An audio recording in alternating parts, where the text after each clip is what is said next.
ദൈവനാമത്തിന് മഹത്വമുണ്ടാകട്ടെ. ഹല്ലേലൂയ. എനിക്ക് ഒത്തിരി സന്തോഷമുണ്ട്. ഞാനിങ്ങനെ വിശ്വസിക്കുന്നു, ശ്രേഷ്ഠന്മാരായ ദേവദാസിമാരുടെയും മുൻപിലാണ് ഞാൻ നിൽക്കുന്നതെന്ന് വ്യക്തമായ ബോധ്യം എനിക്കുണ്ട്. ഇതെനിക്ക് ലഭിച്ച ഒരു ഭാഗ്യ പദവിയായിട്ടാണ് ഞാൻ കരുതുന്നത്.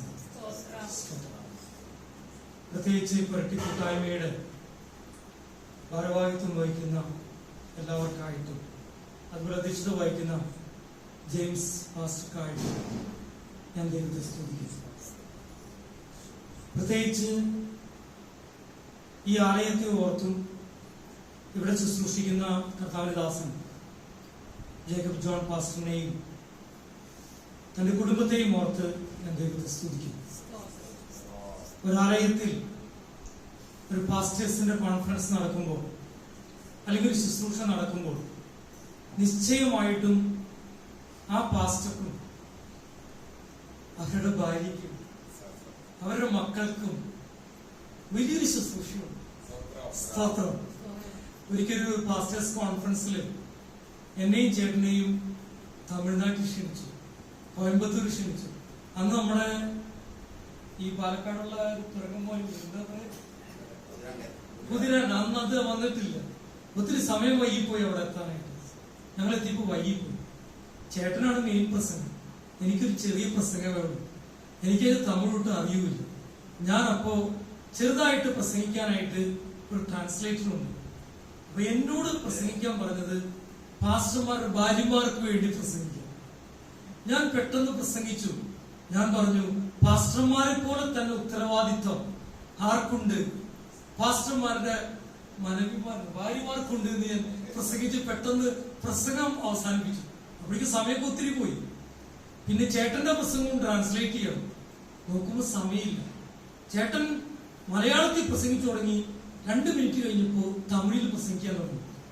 ട്രാൻസ്ലേറ്റർ അവിടുന്ന് താഴേക്ക് പോയി. അദ്ദേഹം തമിഴിൽ ആ പ്രസംഗം നടത്തുവാനായിട്ട് എന്റെ കണ്ണാൽ കണ്ട ഒരു അത്ഭുതമാണ് ഞാൻ പറഞ്ഞത്. സ്തോത്രം. ചേട്ടൻ ആകെ തമിഴിന്റെ പരിചയം എന്ന് പറയുന്നത് തന്റെ വീട്ടിൽ കുറച്ച് നാളുകളിൽ ജോലി ചെയ്ത ഒരു തമിഴ് സംസാരിക്കുന്ന ഒരു വേലക്കാരി സ്ത്രീയായിരുന്നു. പക്ഷെ ദൈവവചനത്തിന്റെ വാക്കുകളും ഹിന്ദി അറിയുന്ന ഒത്തിരി പേര് പറയും, ഞങ്ങൾ പ്രസംഗിക്കാൻ പറ്റില്ല, കാരണം ഞങ്ങൾക്ക് ബൈബിളിലെ കാര്യമൊന്നും ഹിന്ദിയിൽ പറയാൻ പറ്റില്ല. ഞാനിങ്ങനെ വിശ്വസിക്കുക, ഈ സഭയെയും ഇവിടെ സഭയിലുള്ള സഭാംഗങ്ങളെയും പാസ്റ്ററെയും കുടുംബത്തെയും ഓർത്ത് ദൈവത്തെ സ്തുതിക്കുന്നു. ഇന്ന് കർത്താവിന്റെ ദാസൻ ജെയിംസ് പാസ്റ്റർ ഇങ്ങനെ പറയാനായിട്ട്, അതായത് കുമ്പനാട് കൺവെൻഷന് ഇവിടുന്ന് ആൾക്കാർ പോകുന്നു. ഒരു കാലത്ത് എം.എ. വർഗീസ് പാസ്റ്റർ അവിടെ ഉപവാസ പ്രാർത്ഥനയ്ക്ക് പോകുന്നു. ചിലർക്ക് മാരാമൺ കൺവെൻഷന് പോകുന്നു. എന്തുകൊണ്ട്?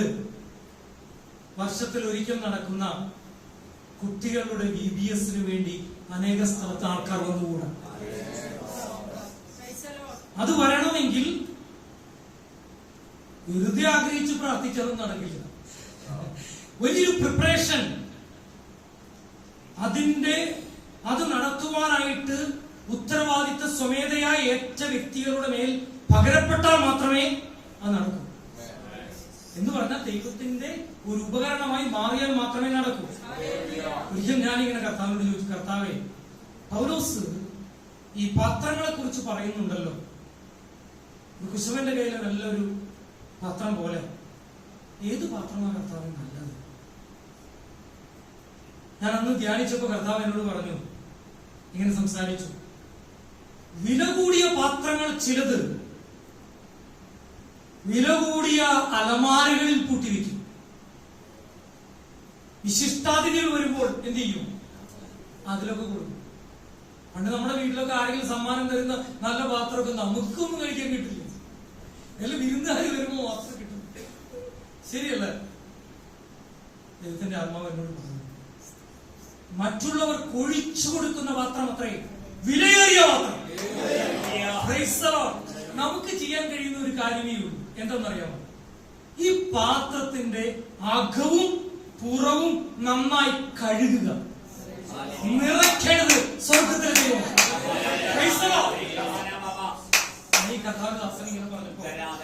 ദൈവത്തിന്റെ ആത്മാവിനെ ചില കാര്യങ്ങൾ ഓർമ്മിപ്പിച്ചു. നിങ്ങൾക്ക് എത്ര പേർക്ക് അറിയുമെന്ന് അറിയില്ല, തൃശൂർ ജില്ലയില് ജെയ്സൺ തോമസ് എന്ന് പറയുന്ന പലരും ഉണ്ട്. അതിൽ മരിച്ചുപോയൊരു ജെയ്സൺ തോമസ് അറിയാം. 45 വയസ്സിൽ മരിച്ചുപോയ കർത്താവിന്റെ സന്നിധി ചേർക്കപ്പെട്ട ഒരു ജെയ്സൺ തോമസ്. എന്റെ പ്രായം തന്നെ. ഇന്ന് അദ്ദേഹത്തിനുണ്ടെങ്കിൽ 57ാമത്തെ വയസ്സിലേക്ക് വരും. 57ാമത്തെ വയസ്സിലേക്ക് വരാം.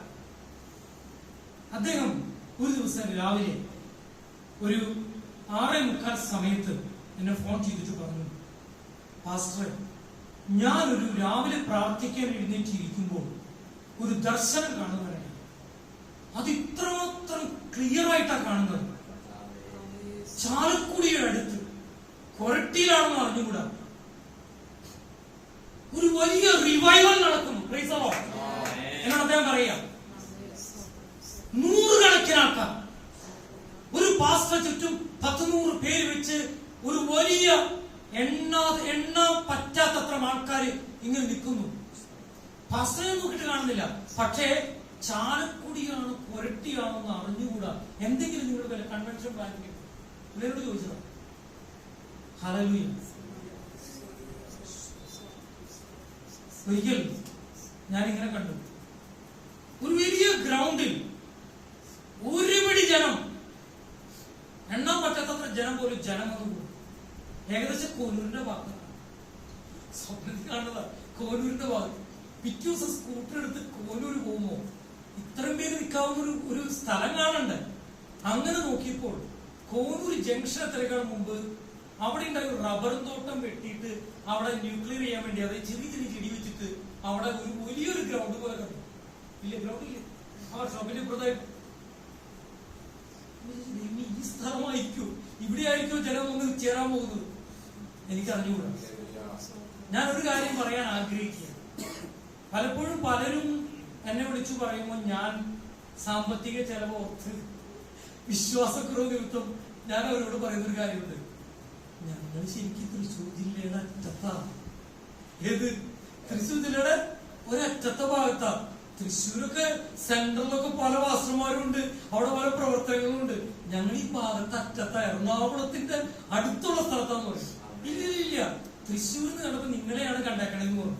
എന്നെയല്ല, ഈ പ്രദേശത്തിലെ ജനത്തെ. ഹല്ലേലൂയ, സ്തോത്രം.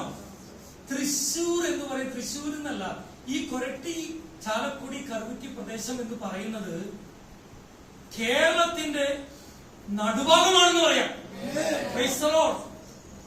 പിന്നെ കർത്താവിന്റെ ദാസൻ പറഞ്ഞ മാതിരി ഇവിടെ കൊരട്ടി കൂട്ടായ്മ എന്നൊരു പേര് വന്നതിൽ കൊരട്ടിക്ക് പുറത്തുള്ളവർ ആരും പ്രയാസപ്പെടുന്നു. കാരണം കഴിഞ്ഞ എത്ര വർഷമായി ഇത് ആരംഭിച്ചിട്ട്? 16 വർഷമായി സ്നേഹത്തിലൂന്നി പ്രാർത്ഥനയിൽ പോരാടി ഇത്രത്തോളം. എനിക്കത് പറയാൻ പറ്റില്ല, കുറെ നാൾ ഞാൻ ഉണ്ടായില്ല. എനിക്കതൊന്നും പറയാൻ യോഗ്യതയില്ല.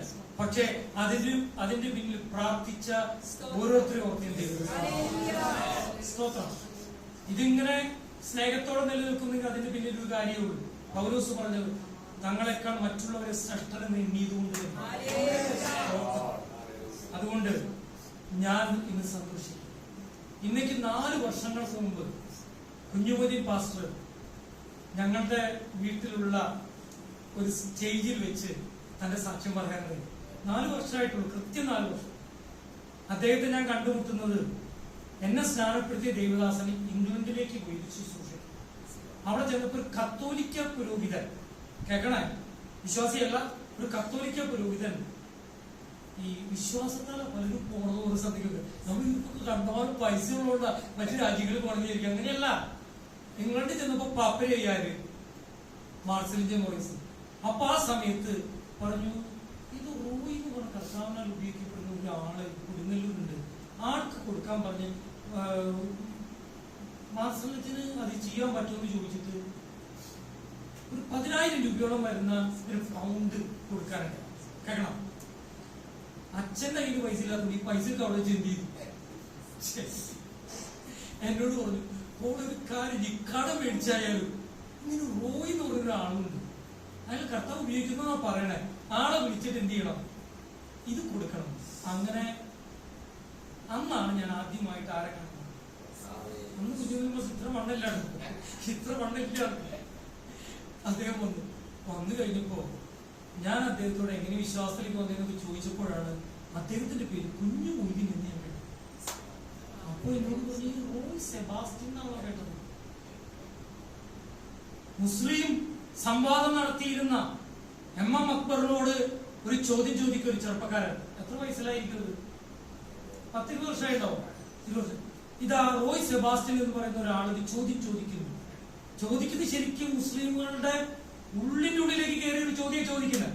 അപ്പൊ ഇവർക്കറിയാം ഇയാൾ മുസ്ലിം ആണോ എന്നൊരു സംശയം അവർക്കുണ്ട്. പക്ഷെ ചോദിക്കുന്ന ആളുടെ പേര് കേട്ടാല നല്ലൊരു കത്തോലിക്കന്റെ പേര് റോയ് സെബാസ്റ്റ്യൻ.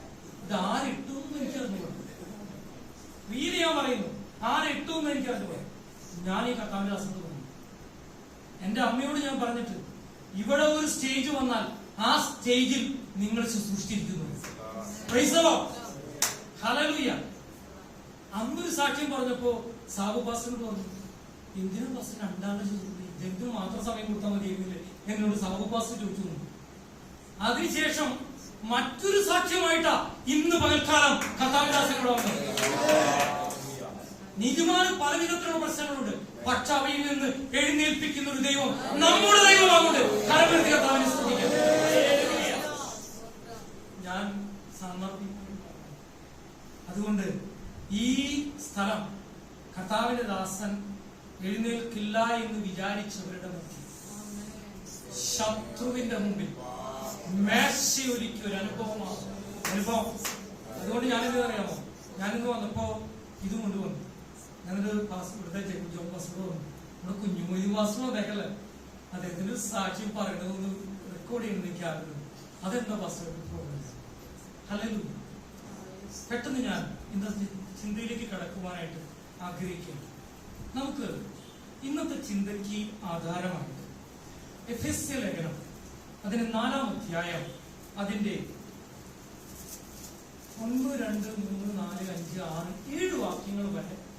കർത്തൃസേവ നിമിത്തം ബദ്ധനായിരിക്കുന്ന ഞാൻ പ്രബോധിപ്പിക്കുന്നത്, കർത്തൃസേവ നിമിത്തം ബദ്ധനായിരിക്കുന്ന ഞാൻ പ്രബോധിപ്പിക്കുന്നത്, നിങ്ങളെ വിളിച്ചിരിക്കുന്ന വിളിക്ക് യോഗ്യമാവണ്ണം പൂർണ്ണ വിനയത്തോടും സൗമ്യതയോടും ദീർഘക്ഷമയോടും കൂടെ നടക്കുകയും സ്നേഹത്തിൽ അന്യോന്യം പൊറുക്കുകയും ആത്മാവിന്റെ ഐക്യത സമാധാന ബന്ധത്തിൽ കാപ്പാൻ ശ്രമിക്കുകയും ചെയ്യുവിൻ. നിങ്ങളെ വിളിച്ചപ്പോൾ ഏക പ്രത്യാശിക്കായി നിങ്ങളെ വിളിച്ചതുപോലെ ശരീരമൊന്ന്, ആത്മാവൊന്ന്, കർത്താവ് ഒരുവൻ, വിശ്വാസമൊന്ന്, സ്നാനമൊന്ന്, എല്ലാവർക്കും മീതിയുള്ളവനും എല്ലാവരിലും കൂടി വ്യാപരിക്കുന്നവനും എല്ലാവരിലും ഇരിക്കുന്നവനുമായി എല്ലാവർക്കും ദൈവവും പിതാവുമായവൻ ഒരുവൻ. എന്നാൽ നമ്മിൽ ഓരോരുത്തന് ക്രിസ്തുവിന്റെ ദാനത്തിന്റെ അളവിനൊത്തവണ്ണം കൃപ ലഭിച്ചിരിക്കുന്നു. വിശുദ്ധനായ പൗലോസ് ഒത്തിരി ലേഖനങ്ങൾ എഴുതി. ഏറ്റവും കൂടുതൽ പുസ്തകങ്ങൾ പൗലോസിന്റെ പേര്. സെക്കൻഡായിട്ട് വരുന്നത് 5 പുസ്തകങ്ങൾ എഴുതിയ മോശയും 5 പുസ്തകങ്ങൾ എഴുതിയ യോഹന്നാനും. പൗലോസിനെ സംബന്ധിച്ചു ഞാൻ എപ്പോഴും ചിന്തിക്കാറുണ്ട്. കാരണം താൻ കർത്താവിൽ നിന്ന് പ്രാപിച്ചു എന്ന് പറഞ്ഞ് കർത്തൃമേശയ്ക്കായ കാര്യം 1 കൊരിന്ത്യർ 11-ാം അധ്യായത്തിൽ പറഞ്ഞു. കഴിഞ്ഞ ദിവസം ഞാൻ കർത്തൃമേശയ്ക്കായിട്ട് ഒരുക്കുന്ന സമയത്ത് ഞാൻ കർത്താവിനോട് ചോദിച്ചു, കർത്താവ് എങ്ങനെ ഈ പൗലോസ് ഈ കർത്താവിന്റെ ശരീരത്തെ വിവേചിക്കാഞ്ഞാൽ, അയോഗ്യതയോടുകൂടി ഇതിലേക്ക് എടുത്താൽ ബലഹീനതയുണ്ടാവും, രോഗമുണ്ടാകും, മരിച്ചു പോകും, സ്വയം പരിശോധന നടത്തണം എന്നൊക്കെ എന്താ പറയാൻ കാരണം? ദൈവത്തിന്റെ ആത്മാവ് എന്നെ ഓർമ്മിപ്പിച്ചു. ഈ മത്തായി സുവിശേഷം എടുത്ത് വായിച്ചു നോക്കിയാൽ നിനക്ക് ധ്യാനിച്ചാൽ പിടികിട്ടുന്നു. പലപ്പോഴും നമ്മൾ ദൈവവചനം വായിക്കാറുണ്ട്, പക്ഷെ ധ്യാനിക്കാൻ സമയം കണ്ടെത്താറില്ല. യഹോവ എന്റെ ഇടയനാകുന്നു, എനിക്ക് മുട്ടുണ്ടാകില്ല. അവൻ നമ്മെ നടത്തുന്ന എവിടേക്കെന്നറിയാമോ? എവിടേക്കാ? പച്ചയായ പുൽപ്പുറത്തേക്കും സ്വച്ഛതയുള്ള സ്റ്റിൽ വാട്ടേഴ്സ് ഇംഗ്ലീഷ്. എന്താ കാരണം അറിയാമോ? ഈ ബൈബിളിൽ പറഞ്ഞിരിക്കുന്ന കാര്യങ്ങൾക്ക് ഒരു 3 ഡൈമെൻഷണൽ എഫക്ട് ഉണ്ടെങ്കിലുണ്ടല്ലോ നമുക്ക് ഈ പുസ്തകം വായിക്കാൻ പറ്റില്ല. പണ്ട് ഞാൻ കുട്ടിയായിരിക്കുമ്പോ ആദ്യമായിട്ടൊരു 3D ചിത്രം വന്നത് മൈ ഡിയർ കുട്ടിച്ചാത്തന്റെ സിനിമ. ഞാനത് സുരഭിയിലെങ്ങാണ്ട് വന്നു തോന്നുന്നു, എനിക്കറിയില്ല എവിടെ വന്നത്, എനിക്ക് ഓർമ്മയില്ല. ഞാനത് കാണാൻ വേണ്ടി പോയി കഴിഞ്ഞിട്ട് ഈ കുട്ടിച്ചാത്തൻ വരുന്ന ഈ കുന്തത്തിൽ തീയൊക്കെ പറഞ്ഞത് ആൾക്കാർ സ്റ്റേജിലൂടെ ചിലർ കരയുന്നുണ്ട്, ചിലർ പുറകോട്ട് പറയുന്നുണ്ട്. 3 ഡൈമെൻഷൻ എഫക്ട് വരുമ്പോ ഇതിൽ പറഞ്ഞിരിക്കുന്ന ദൈവത്തിന്റെ അത്ഭുതകരമായ ശക്തി ഒരു 3 ഡൈമെൻഷൻ എഫക്ട് വന്നാൽ നമുക്ക് ഈ വചനം വായിക്കാൻ പറ്റില്ലെന്ന്. ഹല്ലേലൂയ. എന്നാൽ നമുക്കൊരു സ്റ്റിൽ വാട്ടർ റെക്കോർഡ്, അതായത് ഈ ആടുകൾക്ക് ഒരു പ്രത്യേകതയുണ്ട്. ആടുകൾ ഒഴുകുന്ന ഈ ചാടിയുള്ള വെള്ളത്തിൽ കുടിക്കില്ല കേട്ടോ. ഒട്ടും ബുദ്ധിയില്ലാത്ത ജീവിയാ, തിന്നുകൊണ്ടേയിരിക്കും. ഷെപ്പേർഡ് പറയണ, ഇടയൻ പറയണ നിർത്തിക്കോന്ന് പറഞ്ഞാൽ നിർത്തും. ഇതാണ് അതിന്റെ സ്വഭാവം. അതുപോലെ വെള്ളത്തിൽ ഇങ്ങനെ കുടിക്കും, ഈ വെള്ളത്തിൽ നിന്ന് കുടിക്കും. അതുപോലെ നമുക്ക് തന്നിരിക്കുന്ന ഈ പുസ്തകത്തെ ധ്യാനിച്ചാലുണ്ടല്ലോ അത്ഭുതകരമായ വഴികളെ തുറന്നിട്ടു. മത്തായി സുവിശേഷത്തിൽ ഞാൻ ധ്യാനിച്ചപ്പോ എനിക്ക് ദൈവത്തിന്റെ ആത്മാവ് ഇങ്ങനെ ഓർമ്മിപ്പിച്ചു. എന്താ ഓർമ്മിപ്പിച്ചെന്ന് അറിയാമോ? കർത്താവ് പറഞ്ഞു, സത്യമായി ഞാൻ പറയുന്നു, നിങ്ങളിൽ ഒരുവൻ എന്നെ കുറ്റിക്കൊടുക്കും. ഹല്ലേലൂയ. അപ്പോൾ ഈ 12 ശിഷ്യന്മാരും കർത്താവിനോട് ഇങ്ങനെ ചോദിച്ചു, അത് ഞാനോ കർത്താവേ? അവരുടെ ഹൃദയം ദുഃഖം കൊണ്ട് നിറഞ്ഞു. അത് ഞാനോ കർത്താവേ, അത് ഞാനോ കർത്താവേ, അത് ഞാനോ കർത്താവേ എന്നവർ ഓരോരുത്തരും ചോദിച്ചു. കർത്താവായ യേശുവിനെ കാണിച്ചു കൊടുത്ത രാത്രിയിൽ സംഭവിച്ച ഒരു സംഭവം. ഇത് ധ്യാനിച്ച് കർത്താവിന് പ്രാപിച്ച പൗലോസ് പറഞ്ഞു, ഹല്ലേലൂയ, കർത്താവിന്റെ ശരീരത്തെ വിവേചിക്കാതെ ഇതിലേക്ക് കരം നീട്ടിയാൽ ബലഹീനത വരും, രോഗം വരും, മരണം തന്നെ സംഭവിക്കാം. നമുക്കറിയാം എന്താണ് യൂദാസ്കറിയത്തിക്ക് സംഭവിച്ചത്. മരണമല്ലേ സംഭവിച്ചത്? ഞാനിങ്ങനെ ചിന്തിക്കുക, എന്തിനാണ് ഈ ഭാഗം വായിച്ചതെന്ന് ചോദിച്ചാൽ, ഒരൊറ്റ കൂട്ടായ്മ അല്ലെങ്കിൽ നമ്മുടെ സഭകൾ ദൈവം ആഗ്രഹിക്കുന്ന അളവിൽ വളരണമെങ്കിൽ അതിന് വളരാൻ ആവശ്യമായിരിക്കുന്ന ദൈവാരാധന എത്രേ എഫെസ്യ ലേഖനത്തിൽ ഈ വാക്യത്തിൽ പൗലോസ് നമ്മളോട് പറയുന്നത്. അപ്പൊ അതെന്തുകൊണ്ട്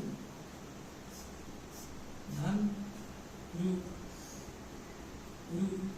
എന്താ പറയാ, ഒത്തിരി കൈയടിക്കാൻ ഞാൻ നിങ്ങളോട് ആവശ്യപ്പെടില്ല. എന്തുകൊണ്ടെന്നറിയോ?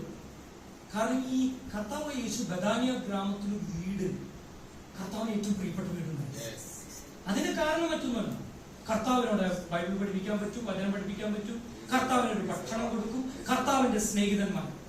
ഒരിക്കലും ഞാൻ സഭയിലുള്ളവരോട് പറഞ്ഞു, നിങ്ങൾ നിങ്ങളുടെ വീട്ടില് കോട്ടേജ് മീറ്റിംഗ് നടത്തിയില്ലെങ്കിൽ, നിങ്ങൾ കാര്യങ്ങൾ നടത്തിയില്ലെങ്കിൽ നിങ്ങളുടെ ആവശ്യങ്ങൾ ചിലപ്പോൾ ഞാൻ വന്നൊന്നും വരില്ല എന്ന് തോന്നും. കാരണം ഇവര് ബൈബിള് എന്തെങ്കിലും കവറിൽ പൊതിഞ്ഞും വന്ന് ഇവര് അങ്ങടങ്ങടെന്ന് പറഞ്ഞുകൊണ്ട് ഇവര് വിശ്വാസികളാണെന്ന് പറയുന്ന സംശയം പോലെ ഒരു കൈയടിച്ച പാട്ടോ ഒരു ഇതോ അവരുടെ വീടുകളിൽ നിന്ന് പുറത്തു വരുന്നില്ല. പിന്നെ അവിടെ പോയി മറ്റുള്ളവരെ തല്ലുകൊള്ളാൻ നമ്മൾ പോകണം. അല്ല, ഞാൻ യാഥാർത്ഥ്യമായിട്ട് പറയാം. എന്നാൽ അവിടെ ഭക്ഷണമുണ്ട്, അവിടെ വചനപ്രഘോഷണമുണ്ട്, അവിടെ സന്തോഷമുണ്ട്, അവിടെ സമാധാനമുണ്ട്. അങ്ങനെ ഒരു ഭവനമായിരുന്നു ബഥാനിയിലെ ഭവനം. ആ ഭവനത്തില് ഒരിക്കൽ യേശു ചെന്നപ്പോ, നിങ്ങൾക്കറിയാം സംഭവം, ലാസർ എവിടെ പോയി എനിക്ക് അറിഞ്ഞുകൂടാണ്. ലാസറിനെ ഒന്നും അവിടെ കാണാനില്ല. അവിടെ കാണാനുള്ളത് 2 സഹോദരിമാർ മാത്രം, മാർത്തയും മറിയതും. പിന്നെ അവരുടെ കൂട്ടുകാരെങ്കിലും ഉണ്ടാവുമായിരിക്കും. കാരണം കർത്താവ് വന്നിട്ട് കർത്താവ് അവിടെ ചെന്ന് കഴിഞ്ഞപ്പോ കുറച്ചധികം പേരുണ്ട് എനിക്ക് സംശയിക്കണം. കാരണം അറിയോ, മാർത്ത ഭയങ്കര സൈഡ് എന്ത് ചെയ്തുകൊണ്ടിരിക്കണം? ഭക്ഷണം ഉണ്ടാക്കിക്കൊണ്ടിരിക്കുക.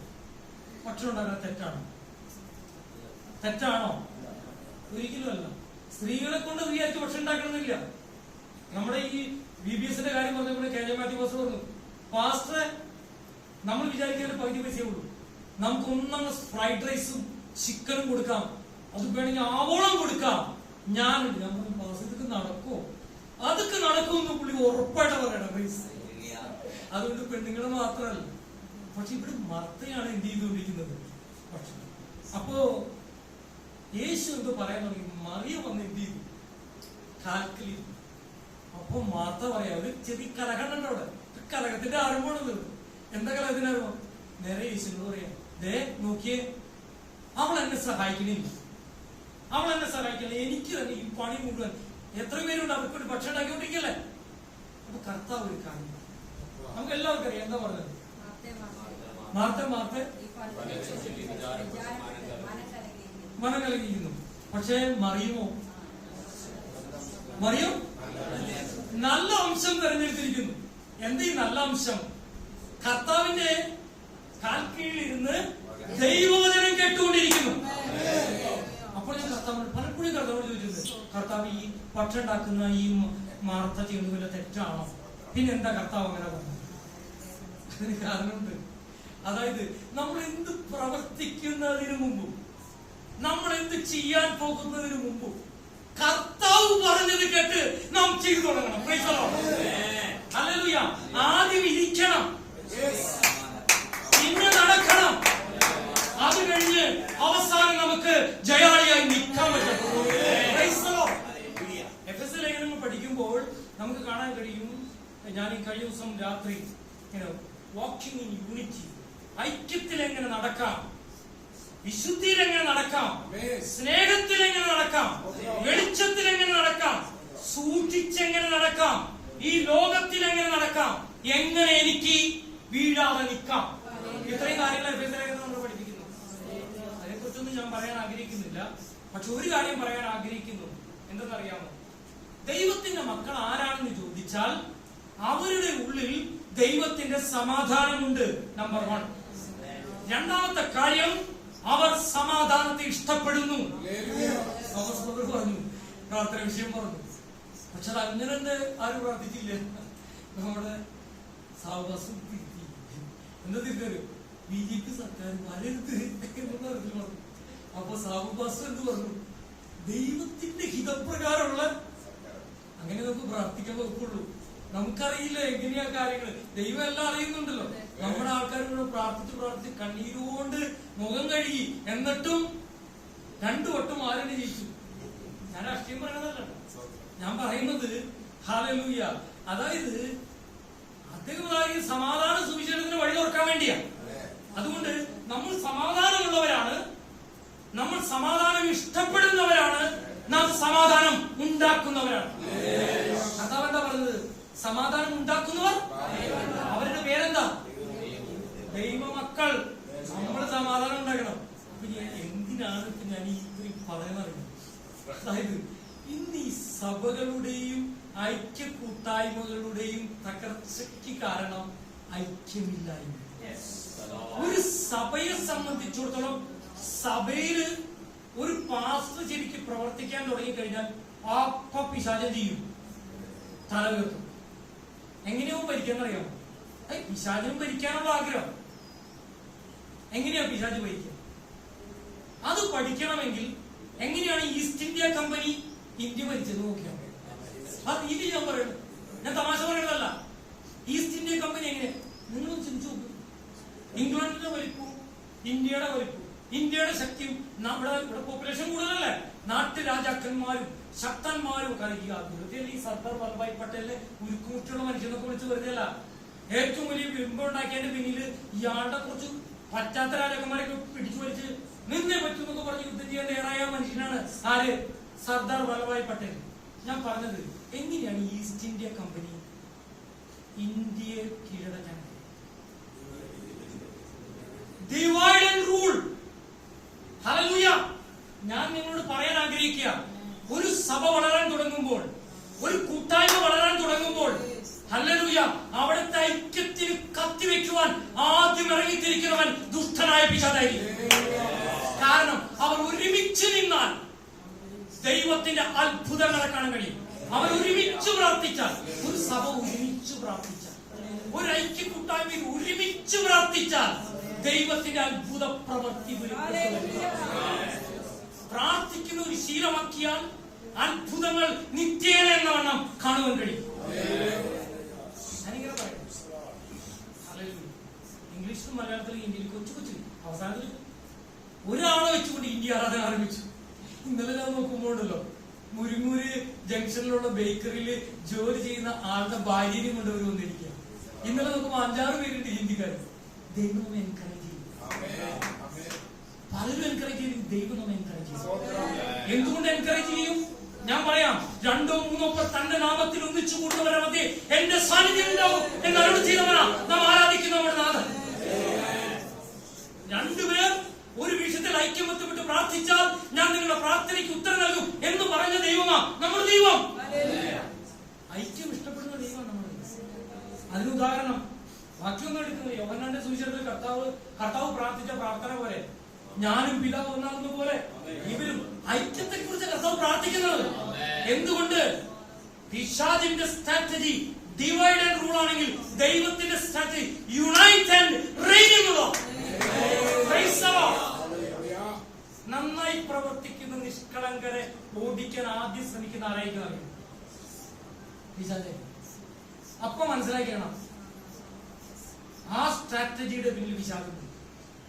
ഹല്ലേലൂയ. ഞാനിത് വെറുതെ പറയുന്നതല്ല, ദൈവത്തിന്റെ വചനത്തിൽ നിന്ന് പറയുന്നതാണ്. ഹല്ലേലൂയ. അതുകൊണ്ട് എന്താണ് ഇവിടെ പൗലോസ് പറയാൻ ഉദ്ദേശിച്ച കാര്യം? ഇനി വീണ്ടും നമുക്ക് ആ വാക്യത്തിലേക്ക് ഒന്ന് കണ്ടു. ലേഖനം 4-ാം അധ്യായം 11 മുതലുള്ള വാക്യം. ഞാൻ പ്രബോധിപ്പിക്കുന്നത് നിങ്ങളെ വിളിച്ചിരിക്കുന്ന വിളിക്ക് യോഗ്യമാവണ്ണം പൂർണ്ണ വിനയത്തോടും സൗമ്യതയോടും. കേൾക്കണമേ, ഇവിടെ 7 കാര്യങ്ങളെ കുറിച്ചാണ് ഞാൻ പറയുന്നത്.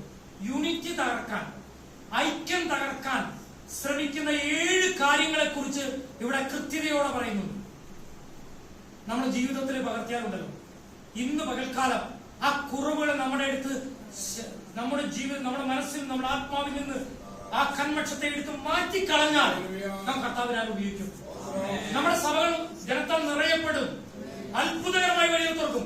പത്രോസ് മീൻ കിട്ടിയപ്പോൾ അടുത്ത പടകിലുള്ളവർക്കും നിറച്ചു കൊടുക്കുവാനുള്ള അനുഭവം ഉണ്ടായാൽ ഞാൻ വിശ്വസിക്കുന്നു ഇത് കൊരട്ടിയുടെ സെൻട്രലുള്ള ചർച്ച അല്ലെ? ചർച്ചകളും ഇവിടെ എത്ര പേർക്ക് ഇരിക്കാം? ഫുള്ളായിട്ട് ചാളടക്കി വരിയിരുന്ന എത്ര പേർക്ക് ഇരിക്കും? 120. ഇവിടെയുള്ള ഓരോ പള്ളികളിലുള്ള ജനത്തിന്റെ എണ്ണം നോക്കിയാൽ അവരുടെ ഒരു ദശാംശം പിടിച്ചാൽ നമ്മൾ ഈ ഹോളൊക്കെ എന്ത് ചെയ്യണം? വേറെ ഒരു കാലത്ത് 8 മണിക്ക് 9:30 നമ്മുടെ മാതിരി 2.5 മണിക്കൂർ ആലോചിച്ചാലാണ് ഒരു മതിയാവുന്ന. അതൊക്കെ മാറിയിട്ട് 1.5 മണിക്കൂറിന്റെ ഒരു കാലത്ത് ഒരു വൈകുന്നേരം വരെ നടത്തിയാൽ നമുക്ക് ആൾക്കാരെ അക്കോമഡേറ്റ് ചെയ്യാൻ പറ്റുള്ളൂ. ഹല്ലേലൂയ, സ്തോത്രം. ഞാൻ പറഞ്ഞതിന്റെ കാര്യം എന്താ അറിയാമോ? ഇവിടെ നമ്മൾ ശ്രദ്ധിക്കേണ്ടതായിരിക്കുന്ന 7 കാര്യങ്ങളെ കുറിച്ച് ഞാൻ പറയാനായിരിക്കുന്നത്. ഒന്നാമത്തെ കാര്യം ഇംഗ്ലീഷിൽ പറയുന്നത്, ഇംഗ്ലീഷ് ഞാൻ മലയാളം ഇംഗ്ലീഷും കൂടിയുള്ള ബൈബിൾ അവിടെ പറയുന്നത് ലോലിനെസ്, ഹ്യൂമിലിറ്റി എന്ന പദം ഉപയോഗിച്ചു. ഹ്യൂമിലിറ്റി എന്ന് പറഞ്ഞാൽ അവിടെ ഉപയോഗിക്കുന്ന പദം എന്താണ്? പൂർണ്ണ വിനയം. ചിലർക്ക് പൂർണ്ണ വിനയില്ല. നമ്മൾ വിചാരിക്കും നമ്മൾ വലിയ പ്രസംഗര് എന്ന് പറയുന്ന ആൾക്കാരുണ്ടല്ലോ, അവർ വർത്താനത്തിലൊക്കെ വളരെ വിനയക്കാരായിരിക്കും, വളരെ വിനയൊക്കെ ഭാവിക്കും. പലർക്ക് കപട വിനയായിരിക്കും, പൂർണ്ണ വിനയം ഉണ്ടാവില്ല. കഴിഞ്ഞ ദിവസം ഒരു വലിയ പാട്ടുകാരനെ കുറിച്ച്, പാട്ടുകാരൻ ഭയങ്കര ശക്തനാണെന്ന് പറഞ്ഞു. അപ്പൊ ഒരാളെ ചില കമന്റ് വായിക്കാം. കമന്റ് വായിക്കുമ്പോ ചില സത്യമൊക്കെ പുറത്ത് വരും. അപ്പൊ പറയാം, അത് നമ്മൾ കൊടുക്കാൻ പോണ പൈസയുടെ അനുസരിച്ചിരിക്കും പ്രോഗ്രാം ക്യാൻസൽ ചെയ്യണോ വേണമെന്ന് തീരുമാനിക്കേണ്ടത്. എന്നാൽ ഞാൻ ഓർമ്മിപ്പിച്ച് പറയുന്നു, നമ്മുടെ ഇവിടെ കൺവെൻഷന് വരാൻ പോകുന്ന ഹല്ലേലൂയ കോൾസൺ കണ്ണൂർ അങ്ങനെയാണ്. ഒരു അനോയിന്റഡ് ആയ ഒരു സിംഗർ. ഹല്ലേലൂയ. ഞാൻ പറഞ്ഞതിന്റെ കാര്യം ഒരു പൂർണ്ണ വിനയം വേണം. ഒരിക്കലും ഒരാളെ കണ്ടപ്പോ പ്രീസ്റ്ററോട് ബ്രദറെ എന്ന് വിളിച്ചു, പാസ്റ്ററെ വിളിച്ചത്. ഇന്നത്തെ പുതിയ പറയാൻ നിങ്ങൾ ചിന്തിച്ചു നോക്കി. കർത്താവ് പറയുന്നു, ഞാൻ നിങ്ങളെ സഹോദരന്മാരെ വിളിക്കും, സ്നേഹിതന്മാരെ വിളിക്കും. സെൻട്രൽ പാസ്റ്റർ ബ്രദറെ വിളിച്ചാൽ എന്തായിരിക്കും നിങ്ങൾ ചിന്തിച്ചു? നമ്മുടെ സത്യമാണ് പൂർണ്ണ വിനയം. ദൈവം എത്ര ശുശ്രൂഷയിൽ നമ്മെ ഉയർത്തുന്നു, പൂർണ്ണ വിനയത്തിലേക്ക് വരുമ്പോൾ ഐക്യം വളരുവാനിടയാകും. വിനയമില്ലെങ്കിൽ, പൂർണ്ണ വിനയമില്ലെങ്കിൽ നിശ്ചയമായി ഞാൻ പറയും ഐക്യത്തിന് മേൽ കോടാലിരിക്കുന്നത് നമ്മുടെ ഉള്ളിലെ അഹങ്കാരമായിരിക്കും. ഇന്ന് ആൾക്കാരെ ചോദന ചെയ്യണം. നമ്മെ വെട്ടിയെടുത്ത ആ കുഴിയിലേക്കൊന്ന് നോക്കണം. എത്ര വലിയ റഫായിരിക്കുന്ന ആൾക്കാരായിരുന്നു നമ്മളെ എങ്ങനെയാ കൊണ്ടുവന്നത്, നമ്മളെ എങ്ങനെയാ ആക്കിയത്.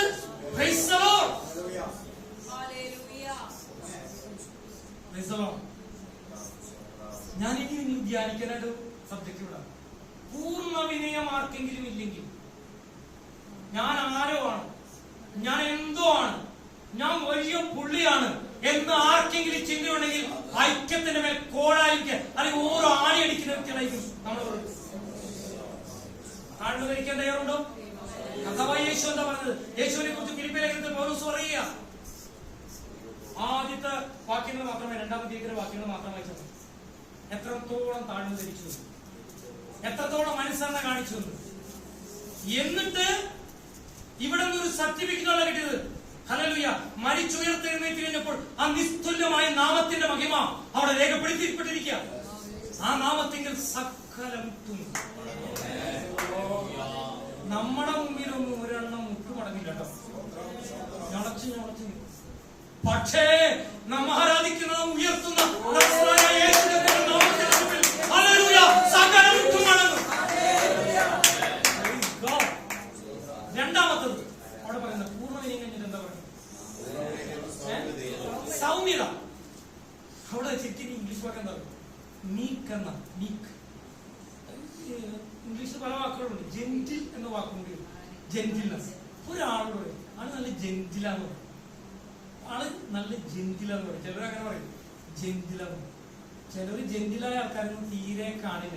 എന്തുകൊണ്ട് ഈ ക്രിസ്ത്യാനികൾ ഈ ആൾക്കാർ ഇത്രമാത്രം അടിക്കുന്നത്, ഉപദ്രവിക്കുന്നത്? ഇവരില്ലാത്തവർ കണ്ട അവരുടെ വിചാരം എന്തെന്നാ? ഇവര് അടി കൊള്ളാമെന്ന് നട്ടലില്ലാതെ വിചാരം. ചിലർക്ക് വലിയ കുണ്ടകളാണ്, കുണ്ടകള് പാസ്റ്റർമാരായ ഇവരാണ് ഈ നിക്കണേ, അവരാണ് ഈ അടി കൊള്ളണത്. അത് ഇനിയാ പറയുന്നത്. അപ്പൊ എന്താണ് ഈ മീക്ക് അല്ലെങ്കിൽ ജെന്റിൽ എന്ന് മനസ്സിലാവും? അതിന്റെ പദം അറിയണമെങ്കിൽ ഒരു കാര്യം, ഈ അത് ആ വാക്ക് വന്നത് എങ്ങനെ ചെയ്യാൻ? സിംഹം, കരടി, ഈ സാധനങ്ങളൊന്നും പെട്ടെന്നൊന്നും അടങ്ങിയിരിക്കുന്നത് പറ്റില്ല കേട്ടോ. സിംഹത്തിനെയും കരടിനെയും ഒന്നും പെട്ടെന്നൊന്നും എന്ത് ചെയ്യാൻ പറ്റില്ല, ഒന്ന് പഠിപ്പിച്ച് പരിശീലിപ്പിച്ചെടുക്കാൻ ബുദ്ധിമുട്ടാണ്. ഇതിനെ പരിശീലിപ്പിച്ചെടുക്കുന്ന, ട്രെയിൻ ചെയ്യുന്ന ആ വാക്കിൽ നിന്നാ ഈ ജെന്റിൽനെസ് എന്ന വാക്ക് വന്നിരിക്കുന്നത്.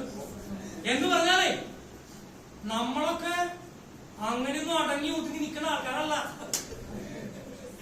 ഒരടിക്ക് രണ്ടടി എഴുതി കൊടുക്കാനും, ആര് വേണമെങ്കിലും സംസാരത്തിൽ തോൽപ്പിക്കാനും, എടാ എന്ന് വിളിച്ചാൽ എന്താണെന്ന് ചോദിക്കാനുള്ള ആൾക്കാരൊക്കെ നമ്മൾ ഓരോരുത്തരും. ഒരു സംശയമില്ല, എനിക്ക് നല്ല ഉറപ്പുണ്ട്. ഈ അടുത്ത ദിവസമാണ് ഞാൻ നമ്മുടെ ജോസഫ് മാത്യു പാസ്റ്ററുടെ സാക്ഷി കേട്ടത്. നമ്മളോടൊക്കെ പറഞ്ഞ അപ്പൊ എന്നോട് ചോദിച്ചു പറയാ, ഈ ജോസഫ് മാത്യു പാസ്റ്റർ ആണ് ചില്ലറക്കാരല്ലേ? ഞാൻ പറഞ്ഞു, ഈ പാസ്റ്റർമാരും ചില്ലറക്കാരല്ല. പക്ഷെ അവർക്ക് എന്ത് പറ്റി? അവര് ജെന്റിലായിരിക്കാം. അവരുടെ സിംഹ സ്വഭാവം, അവരുടെ പുലിയുടെ സ്വഭാവം, അവരുടെ ചെന്നായ സ്വഭാവം, അവരുടെ കരടിയുടെ സ്വഭാവം, അതൊക്കെ ട്രെയിനപ്പ് ചെയ്ത് അവരെ ജെന്റിലാക്കി മാറ്റി. എന്നാ പലപ്പോഴും കൊച്ചു കൊച്ചു കാര്യങ്ങൾക്ക് വേണ്ടിയൊക്കെ എന്ത് ചെയ്യുന്ന വെച്ചാൽ ഒരു വലിയ തർക്കം വാദമൊക്കെ ഉണ്ടാവും. ഇന്നുണ്ട് എനിക്ക് കർഷകർ തന്നില്ല, എന്റെ പേരുണ്ടായില്ല, അത് നമുക്ക് കേട്ട അതിശയം തോന്നും. അത് നിങ്ങൾ ചിന്തിച്ചു നോക്കൂ. അങ്ങനത്തെ കാര്യം കൊച്ചു കൂട്ടായ്മയിൽ വന്നു കഴിഞ്ഞാൽ അന്ന് തീരുമാനിച്ചോ കൗണ്ട് ഡൗൺ ആരംഭിച്ചു.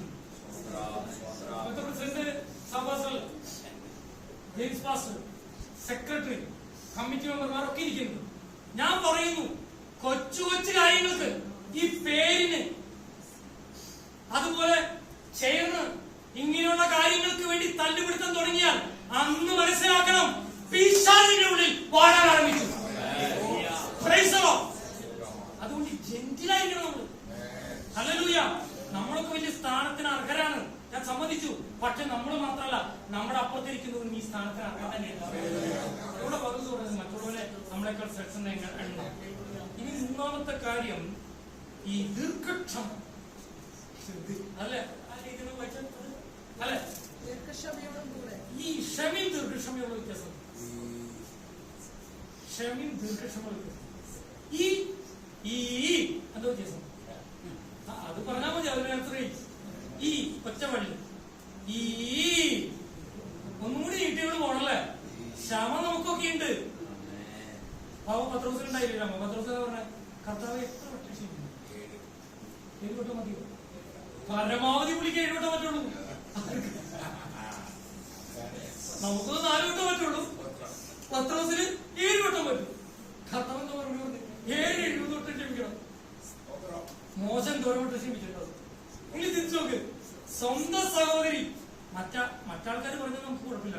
ഇപ്പൊ ഇപ്പൊ ജേക്കബ് ജോൺ പാസ്റ്ററെ കുറിച്ച് ഒരു അവിശ്വാസം ആ മനുഷ്യൻ ഇതൊക്കെ ഇവിടുന്ന് ആരാധന നടത്തണം, ഇവിടെ ഞങ്ങൾക്ക് ശരിയാണല്ലോ എന്ന് പറഞ്ഞാൽ ഒന്നും സാരല്ല, അവര് ദൈവത്തെ അറിയാത്തവർ എന്നല്ലേ തോന്നുന്നു. എന്നാൽ സഭയിൽ വേണ്ടപ്പെട്ട ഒരാള് ജേക്കബ് ജോൺ പാസ്റ്റർ എന്ന് പറയണ് എന്ന് പറയുമ്പോ ജേക്കബ് ജോൺ പാസ്റ്ററുടെ എല്ലാ എന്തു പോകും, കൺട്രോളും, എല്ലാ കൺട്രോളും. അവിടെയും കൺട്രോളും പോകാതിരിക്കണമെങ്കിൽ ദീർഘക്ഷമ വേണം. ക്ഷമയ്ക്ക് എന്ത് വേണം? ഒരു ദീർഘക്ഷമ വേണം. അങ്ങനെയുള്ളവരായിരുന്നു മോശ. Praise the Lord. അതുകൊണ്ടല്ലേ സ്വന്തം സഹോദരി കാര്യണ്ടോ പറഞ്ഞപ്പോ ചേട്ടനെതിരെ സഹോദരനെതിരെ ശരിക്കും പറഞ്ഞു അല്ലെ. പക്ഷേ അവൾക്ക് സൗഖ്യം കിട്ടുന്നത് വരെ ആ യാത്ര തുടരാതെ കാത്തുനിന്ന ദീർഘക്ഷമയുണ്ടല്ലോ, അത് വലിയൊരു ദീർഘക്ഷമയാ. അപ്പൊ മൂന്നാമത്തെ കാര്യം കഴിഞ്ഞു. നാലാമത്തെ കാര്യം ആത്മാവിന്റെ ഐക്യത സമാധാനപരത്തിൽ കാപ്പാൻ ശ്രമിക്കുകയും ചെയ്യും. അപ്പൊ ഇവിടെ ഒരു കാര്യമുണ്ട്. ഇവിടെ 2-3 കാര്യങ്ങൾ ഒന്നിച്ചു വന്നിരിക്കുക. ഒന്ന്, ഇംഗ്ലീഷിൽ പറയുന്നത് bear with one another in love എന്ന് പറഞ്ഞു കഴിഞ്ഞാൽ ഇപ്പൊ ആ വാക്യത്തിന് ശരിക്കും അർത്ഥത. അതായത് ഇപ്പൊ നമുക്ക് ഒരു കുറവില്ല, എന്നാൽ കുറവുള്ളവരാണ്. ആ കുറവുള്ള ആളെ നമ്മൾ എന്ത് ചെയ്യണം? നമ്മൾ താങ്ങണം. എങ്ങനെ താങ്ങണം? 2 തരത്തിൽ താങ്ങാൻ പറ്റും. അവൻ എനിക്കിട്ടത് താങ്ങി എന്ന് പറയുന്ന ആൾക്കാരുണ്ട്. ഈ താങ്ങാനുള്ള മെയിൻ സ്ഥലം എവിടെ? ഇപ്പൊ വിശ്വാസികളുടെ കാര്യമാണ്, ലോകക്കാരുടെ കാര്യമല്ല പറയണ.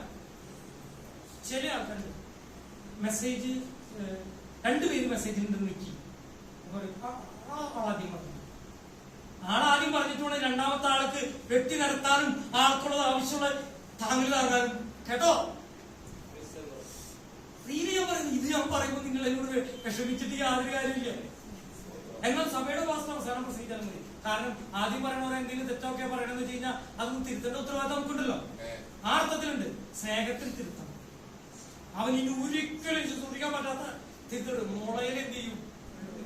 അങ്ങനെ ചെയ്യാൻ പാടില്ല. Praise the Lord. ഇവിടെ പറയാ സ്നേഹത്തിൽ എന്ത് ചെയ്യണം? സ്നേഹത്തിൽ അന്യോന്യം. ആ സ്നേഹത്തിൽ അതൊക്കെ വേറൊരു വിഷയമാണ്. ഞാൻ പറയുന്നത് വേറെ വിത്വണറിയില്ല. സ്നേഹത്തിൽ താങ്ങണമെന്നാണ് പറയുന്നത്. അപ്പോഴൈക്യം. ഹല്ലേലൂയ. സഹവാസത്തിലേക്ക് പറയും എനിക്കൊരു ശുശ്രൂഷയില്ലെങ്കിൽ കുഴപ്പമില്ല, യാതൊരു കുഴപ്പമില്ല, അത് മറ്റൊരാൾക്കും. ഞാൻ ചിലപ്പോൾ എനിക്ക് സമയമൊന്നും വേണ്ട, സമയത്തിന്റെ ആവശ്യമില്ല. ഞാൻ ഇന്ന് പറഞ്ഞു നമ്മുടെ കുഞ്ഞുമൊഴി മാസ്റ്റർ മാക്സിമം സമയം ഞാൻ വേണമെങ്കിൽ 15 മിനിറ്റ് ചുരുക്കാമോ? അത് വേണ്ട മാസ്റ്റർ, മാസ്റ്റർ സമയം തോന്നുന്നു. ഹല്ലേലൂയ. കുറച്ച് നാൾക്ക് ശേഷം എനിക്കൊരു ശുശ്രൂഷയ്ക്ക് ഒരു ഭാഗ്യത. ഹല്ലേലൂയ. അടുത്ത കാര്യം, നാം ഈ ചെയ്യേണ്ടത് എങ്ങനെയായിരിക്കും എന്നറിയോ? സ്നേഹത്തിൽ ചെയ്യും. അവിടെ ഉപയോഗിച്ചിരിക്കുന്ന സ്നേഹം എന്ന് പറയുന്ന പദമുണ്ടല്ലോ, അത് അഗാപ്പയിലോ ശരിയല്ല, അത് ത്യാഗപൂർവമായല്ലോ. ആ സ്നേഹം എവിടെ നമ്മൾ കാണുന്നത്? ശരിക്കും എവിടെയാണ് പൂർണ്ണത കാണുന്നത്? പിതാവ് ഇവർ ചെയ്യുന്നറിയോ ക്ഷമിക്കണം എന്ന് പറയുന്ന പ്രാർത്ഥന എവിടെന്നാ കേട്ടത്? അങ്ങനെയാണ്. ഞാൻ ഒരു കാര്യം പറയാം, നിങ്ങൾ ശ്രദ്ധിക്കണം. ആരെങ്കിലും നമ്മളെ കുരിശി തറയ്ക്കുമ്പോൾ അതിന് പറയുമില്ലേ, അവൻ എന്നെ കുരിശി തറച്ചു എന്ന് പറയും. അത് പറയാറില്ലേ? അവൻ എന്നെ കുരിശി തറച്ചു. കുരിശി തറക്കുന്ന സമയം പോലും നമ്മുടെ ഉള്ളിൽ നിന്ന് സ്നേഹം പുറത്തു വരുന്നെങ്കിൽ ഐക്യം കൂടാൻ. ഈ ലോകത്തിലെ ഏറ്റവും മൂർച്ചയേറിയ ആയുധം എന്തെന്ന് ചോദിച്ചാൽ എനിക്ക് ഒറ്റ ഉത്തരേ പറയാൻ പറ്റുള്ളൂ, അത് സ്നേഹമാണ്. എന്തുകൊണ്ടാണെന്ന് ചോദിച്ചാൽ, അങ്ങനെ അല്ലായിരുന്നെങ്കിൽ പരിശുദ്ധാത്മാവ് കൊരിന്ത്യ ലേഖനം 12-ാം അധ്യായത്തിനും 14-ാം അധ്യായത്തിനിടയിൽ 13-ാം അധ്യായം എന്ന് പറയുന്നത് ഒരു കാര്യം ഒരു സാൻഡ്വിച്ചിനുള്ളിൽ കഴിച്ചതുപോലെ വെക്കില്ല. പ്രൈസറോ. നമ്മുടെ ഈ അങ്കമാലി AG ചർച്ചിന്റെ പാസ്റ്റർ നമ്മുടെ പുസ്തകം എഴുതുന്ന ആളുടെ പേര് ബാബു ജോർജ് പത്രാപുരം. ഒരു കല്യാണത്തിന് വിളിച്ചിട്ടുണ്ടായിരുന്നു. അപ്പൊ ഞാനിങ്ങനെ പുറകെ ചെന്ന് ഇരിക്കാം. അപ്പൊ പാസ്റ്റർ അപ്പൊ പുള്ളി പറഞ്ഞ അങ്ങനെയല്ല, മൈക്രോഡ് പോൾ മുതൽ മാസ്റ്റർ സ്റ്റേജിലേക്ക് വരണം. സ്റ്റേജിൽ 10-20 പേരിട്ടുണ്ട്. ഞാൻ കൂടുതൽ കല്യാണത്തിന് ഞാനൊരു കേരളം സാധാരണ 45 സങ്കീർത്തനം വായിക്കുന്ന കാര്യം. ഇദ്ദേഹം ഈ സങ്കീർത്തനം പഠിത്തം വിചാരിക്കുമ്പോ ഇദ്ദേഹം പറയാം 1 കൊരിന്ത്യർ 13-ാം അധ്യായം ഇപ്പോൾ നമുക്ക് വായിക്കാം. ഞാൻ ആലോചിച്ചത് വല്ലയോ കുമാരി, അതൊന്നും അല്ല വായിക്കട്ടെ. ഈ 13-ാം അധ്യായം അവിടെ വായിച്ച് അതെങ്കിലും ശരിക്കും കേട്ടാൽ ഈ പെണ്ണിന്റെ കുറച്ചൊരു സുഖം കിട്ടും. ഇനി ഞാൻ പറയുന്നു, എന്തുകൊണ്ടാണ് ഈ കൃപാവരങ്ങളെ കുറിച്ച് പ്രവർത്തിക്കേണ്ട 3, അറിയേണ്ട 3, സംസാരിക്കേണ്ട 3, അങ്ങനെ 9 കൃപാവരങ്ങളെ കുറിച്ച് 12-ാം അധ്യായം, 14-ാം അധ്യായം ഉപയോഗിക്കേണ്ട വിധം, അതിനിടയിൽ 13-ാം അധ്യായം സ്നേഹത്തെ കുറിച്ച്. അപ്പൊ സ്നേഹമില്ലെങ്കിൽ ഞാൻ ഒന്നുമല്ല. എന്ത് കൃപാവരം ഉണ്ടായാലും, എന്ത് വലിയ വിടുതലായാലും, എന്ത് വലിയ ആളായാലും ഒരു കാര്യം നമുക്ക് പറയാം, സ്നേഹമില്ലെങ്കിൽ ഐക്യമില്ല. അടുത്തത് അവിടെ ഇതിരിക്കുന്ന പദം എങ്ങനെയാണ്? ആ വാക്യം വായിച്ചത് സമാധാന ബന്ധത്തിൽ കാപ്പാൻ ശ്രമിക്കുകയും ചെയ്യും. അവിടെ ഒരു കാര്യം കാപ്പാൻ ശ്രമിക്കുക. ഈ മലയാളത്തിലെ ട്രാൻസ്ലേഷനിലൊക്കെ ചെറിയ ചെറിയതുണ്ട്. അതിന്റെ അർത്ഥം എന്താണെന്ന് വെച്ച് കഴിഞ്ഞാൽ make every effort to stay alive today എന്ന് പറഞ്ഞാൽ നമുക്ക് കഴിയാവുന്നിടത്തോളം എന്ത് ചെയ്യണം? നാം അതിന് പരിശ്രമിക്കണം. ഈ വാക്ക് എങ്ങനെ വന്നതെന്നറിയോ? വാക്കൊന്ന് ശ്രദ്ധിച്ചോളൂ. ഈ കൊളോസിയം എന്ന് പറഞ്ഞ കേട്ടത് അവിടെ ഭയങ്കര ഫൈറ്റ് അല്ലേ? മൃഗങ്ങളായിട്ടുള്ള യുദ്ധമുണ്ട്, മനുഷ്യരുടെ യുദ്ധമുണ്ട്. ഈ യുദ്ധത്തിന് പോകുന്നതിന് മുമ്പ് ഈ യുദ്ധം ചെയ്യുന്ന ആളുടെ എങ്ങനെയെങ്കിലും ജീവനോടുകൂടി ഇരിക്കാനായിട്ട് ആവുന്നത്ര പരിശ്രമിക്കുക എന്ന് പറഞ്ഞിട്ട് ഇതിലേക്ക് വിടണം. മനസ്സിലായോ? ആരും 2 പേരുണ്ടാവും ജയിക്കും. ഒരാളെ ജയിക്കുള്ളൂ. അപ്പൊ ഈ മരിക്കാതിരിക്കാൻ നിങ്ങൾക്ക് എന്തോരം പറ്റുമോ അത്രയും പറ്റണം. അബദ്ധങ്ങളാവുന്നില്ല. അല്ലെങ്കിൽ അവസാനത്തെ കാര്യം ഇനി എന്താ പറയുക? സമാധാന ബന്ധത്തിൽ. അവിടെ ഒരു പ്രത്യേകത. ഇത് സമാധാന ബന്ധം എന്ന് പറയുമ്പോൾ ഇവിടെ റിലേഷൻഷിപ്പ് ഓഫ് പീസ് എന്ന് വേണമെങ്കിൽ പറയട്ടെ. അങ്ങനെയല്ല അത് ട്രാൻസ്ലേഷൻ. അവിടെ ബോണ്ട് ഓഫ് പീസ്. പല ആളുകൾ നമ്മുടെ ഈ വിശ്വാസികളായിട്ട് വലിയ പ്രശ്നം എന്താ? വിശ്വാസികളായിട്ട് വലിയ പ്രശ്നം അവർക്ക് ബന്ധമാണ്. എന്ത് ബന്ധം? പിശാചിന്റെ ബന്ധം. പിശാചിന്റെ ബന്ധമെന്ന് പാസ്റ്റർമാർ എന്നാലല്ലേ പ്രവാചകന് വരാൻ പറ്റൂ, അല്ലെങ്കിൽ ഡെലിവറൻസ് പറയാൻ പറ്റൂ. അപ്പൊ സ്പെഷ്യലിസ്റ്റ് വരണമെങ്കിൽ അതൊക്കെ വേണ്ടേ? പിശാചിന്റെ ബന്ധം കഴിക്കാൻ. എന്നാൽ പൗലോസ് പറഞ്ഞിട്ടുണ്ട്, ഞാനൊരു ബന്ധമുള്ള ആളാണ്. ആരുടെ ബന്ധം? ആത്മാവിന്റെ യേശുക്രിസ്തുവിനാണ്. ഞാൻ യേശുക്രിസ്തുവിന്റെ ഒരു ബോൺ സർവന്റ് എന്നാ പറയുന്നത്. ഞാൻ യേശുക്രിസ്തു ഒരു ജയിലാണെങ്കിൽ ഞാൻ ജയിലിൽ ഉള്ളിലുള്ളതാണ്. അതായത് ആ ബന്ധത്തിൽ കൂച്ചുവലും കിട്ടേക്കാം. ആരെ? ഇവിടെ പറയുന്നു എന്ത് ചെയ്യണം? സമാധാന ബന്ധനം. ആ സമാധാന ബന്ധത്തിൽ സമാധാന ബന്ധം അവിടെ ഉപയോഗിച്ചിട്ടുള്ള സമാധാന ബന്ധം തന്നെയാണ്. ബോണ്ട് എന്ന് പറയണ്ട, ബോണ്ടേജ്. ആ കാപ്പത് സമാധാന ബന്ധം, നോട്ട് റിലേഷൻഷിപ്പ് എന്നുള്ള വാക്കല്ല. ബോണ്ട് എന്ന് പറഞ്ഞ വാക്ക് എന്ന് പറയാൻ പിടിച്ച് കെട്ടിയിട്ടാണ് മതി. ഈ സമാധാനം സ്ഥാപിക്കാനായിട്ടാ നമ്മളെ ചെയ്യുന്നത്. ഒരു പ്രശ്നം ഉണ്ടായിരുന്നു, ഒറ്റ കൂട്ടായ്മയിൽ പ്രശ്നം ഉണ്ടായിരുന്നു. ആ പ്രശ്നം എങ്ങനെ തീർക്കും? ആര് തീർക്കും? വേണമെങ്കിൽ ഇപ്പൊ ഞാനും സഹപാസായിട്ട് വഴക്കുണ്ടായിരുന്നു. ചെറിയ പ്രശ്നം, ഒരു കൊച്ചു പ്രശ്നം ഞങ്ങൾ തമ്മിലുണ്ടായി. എനിക്ക് ദേഷ്യം, സഹപാസിനെ കുറിച്ച് ദേഷ്യം. ഇതെങ്ങനെ തീർക്കും? ആര് തീർക്കും? സമാധാനം ഉള്ളവരല്ലേ സമാധാനം കൊടുക്കാൻ പറ്റുള്ളൂ. ഞാൻ പറഞ്ഞു സമാധാനം ഉള്ളിലുള്ളൂ, സമാധാനം ഇഷ്ടപ്പെടുന്നു, സമാധാനം ഉണ്ടാക്കുന്നവനാണ് നമ്മൾ. അങ്ങനെ ഈ പ്രശ്നം എന്ത് ചെയ്യണം? മുളയിലേ നുള്ളികളാണ്. സമാധാനവുമായിട്ട് നമ്മൾ എന്ത് ചെയ്യണം? ഈ സ്നേഹത്തിൽ അത് പെട്ടെന്ന് എന്ത് ചെയ്യണം? ശരിയാക്കി. അങ്ങനെയല്ലാതെ ഒരു ഐക്യം ഇതില്ലാത്തതാണ് സഭയുടെ തളർച്ചലാണ്. ഇതില്ലാത്താണ്. എന്നോട് പറഞ്ഞു പല കൂട്ടായ്മകൾ ആരംഭിച്ചു, പല ഐക്യ കൂട്ടായ്മകൾ ആരംഭിച്ചു. കൂട്ടായ്മ ആരംഭിച്ച് കുറച്ച് നാളൊക്കെ നിന്നു, 4-5 കൊല്ലം നിന്നു, കൺവെൻഷൻ നടത്തി, അത് നടത്തി, ഇത് നടത്തി. പിന്നെ അത് കഴിഞ്ഞപ്പോ പിന്നെ ഞാൻ കുന്നംകുളത്തിയാണ് കുറ്റന്മാരല്ല. ഞാൻ ഈ 1000 ഓർത്തസിന്റെ തൃശ്ശൂർ ജില്ലയുടെ കോർഡിനേറ്റർ. അപ്പൊ കാലിന് കുറച്ച് ഷുഗറിന്റെ പ്രശ്നങ്ങളൊക്കെ കൊണ്ട് ബുദ്ധിമുട്ടായിരുന്നു. ഞാൻ പറഞ്ഞു ഞാൻ ചെറുപ്പക്കാരനൊന്നും അല്ല, എനിക്കങ്ങനെ ഓടാനൊന്നും പറ്റില്ല. നിർബന്ധപൂർവ്വം എന്നെ ആക്കി. അങ്ങനെ ഞാൻ കുന്നംകുളം ചില്ലറ സ്ഥലമാണോ? തിരുവല്ല കഴിഞ്ഞ പിന്നെ അടുത്തോട്ട് ഒരു തൃശ്ശൂർത്തെ തിരുവല്ലയാണ് ഈ കുന്നംകുളം സ്ഥലം. രണ്ട് പ്രത്യേകം നിൽക്കുന്നു. ഒന്ന് ഡ്യൂപ്ലിക്കേറ്റ് സാധനങ്ങൾ അവിടെ പോകണം. അത് നമ്മൾ മുട്ടം അച്ഛൻ മരിച്ചില്ല, മുട്ടം ഒരു പാട്ടുകാരിയോ പറഞ്ഞു. ഉടനെ തന്നെ കുന്നംകുളത്തുകാരി ചില്ലറ കാര്യം ചെയ്തു. 2 വരികളാണ് പുള്ളി എഴുതിയിട്ടുള്ളൂ പറയണ. ഈ ചുമ്മാ എന്ന് പറഞ്ഞ ആള് എന്തെങ്കിലും അവിടെ 2 വരിയാണെങ്കിൽ 2 വരി ആദ്യം വിട്ടു കൊടുക്കില്ല. കാരണം എന്താ, ഇത് ഡ്യൂപ്ലിക്കേറ്റ് ഉണ്ടാക്കുന്ന പറയണേ മനസ്സിലായി കുന്നംകുളത്തുകാരെ.